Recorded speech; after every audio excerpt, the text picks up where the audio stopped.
Hey everybody, this is Modern Refugee. I'll bet that at least every prepper out there watching this has at least one item that runs on propane. And what I'm going to share with you guys here today is something that I really haven't seen on any other prepping video discussing propane. And what it is it's dealing with a particular spare part that I think everybody should have. But first of all, a little background. You know, I grew up in the country, so I'm used to using propane items. All the old farmsteads and homesteads and stuff all had some kind of propane appliances out there. I've got buddy heaters. I've got two large freestanding burners that we can use for cooking, for fish fries, for outdoor canning. I've got an old Coleman stove that runs on propane that's half stove, half griddle. And I got adapter hoses to run buddy heaters and other propane heaters that I got freestanding old Mr. Heater cookers. They all run on propane. And there's several different tanks that are available. There are 20-pound cylinders, 20-pound grill tanks. Those are probably the most common that are out there. But there's also 11s, 30s, 40s. There's 100-pound cylinders out there, and there's two different kinds of valves that go on those tanks. One is your old style valve, and then the new style valves is your OPD valves, which are overfill protection valves, and they use this kind of adapter hose. This collar threads over top of the valve. The old school one threads into that valve, and they look like this. And these are called a soft nose POL hookup or fitting. And you can see on there is a little rubber O-ring. And if that little rubber O-ring cracks, gets brittle, breaks, falls off, whatever, your propane appliance is dead in the water.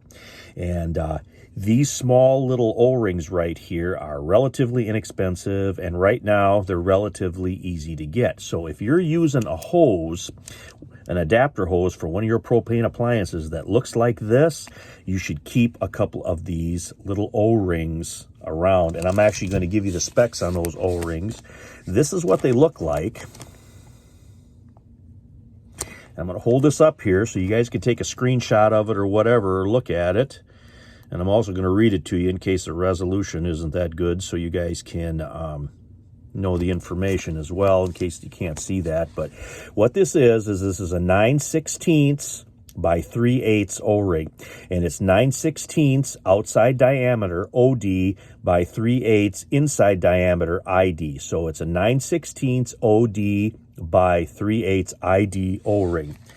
These cost $1, maybe $1.50. You can probably get them online a lot cheaper than that.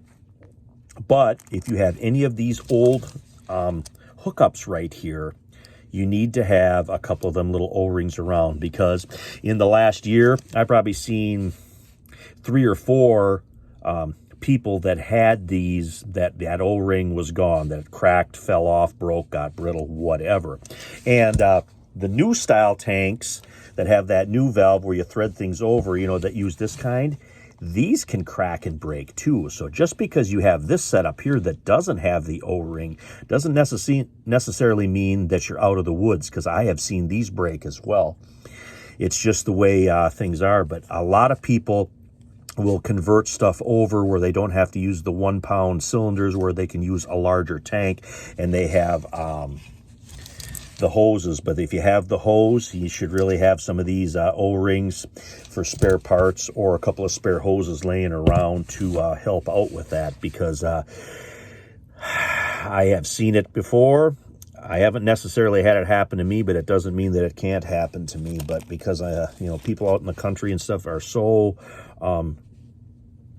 dependent on propane, and preppers are so dependent on propane for heating, for cooking, boiling water, that kind of stuff, it's good to know these things. But anyway, I wanted to share that with you guys here. So if you don't have a couple of them O-rings in your preps, it's a good time to grab a couple of them. But anyway, this is Modern Refugee. Appreciate all my subscribers out there. Hope you guys always get something out of my videos. Always a little tip or trick or something that'll help you out, make your life easier, especially if SHTF happens. Anyway, you guys have a good one.